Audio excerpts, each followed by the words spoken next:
Հայ և ադրբեջանցի մասնագետների 4-րդ հանդիպումն է տեղի ունեցել Բաքվում։ Կողմերը պայմանավորվել են շարունակել հանդիպումները, ինչը հայկական պատվիրակության ղեկավար Արեգ Քոչինյանի խոսքով արդեն իսկ կարևոր առաջընթաց է։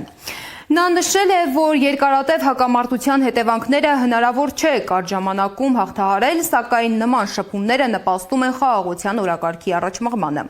Իսկ կհաջողվի հաղթահարել տասնամյակների հակամարտությունը և հասնել խաղաղ համակեցության, քաղաքագետ Ստեփան Հասան Ջալալյանն է մեկնաբանում։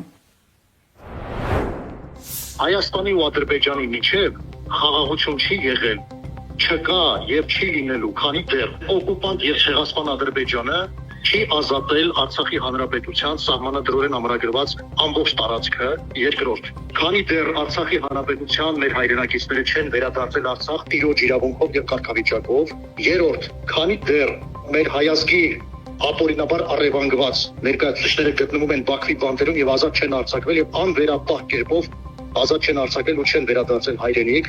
չորրորդ, քանի դեռ Ադրբեջանում պետական մակարդակով շարունակվում է ատելությունը ընդդեմ հայերի, քանի դեռ ինստիտուցիոնալացված մակարդակով հակահայկական քարոզչությունը չի դադարել, քանի դեռ օկուպանտ և ցեղասպան Ադրբեջանի ղեկավար Իլհամ Ալիևը պատասխանատվություն չի կրել Արցախի հայության նկատմամբ իրականացված ցեղասպանության համար և մի շարք այլ պատճառներ այս համատեքստում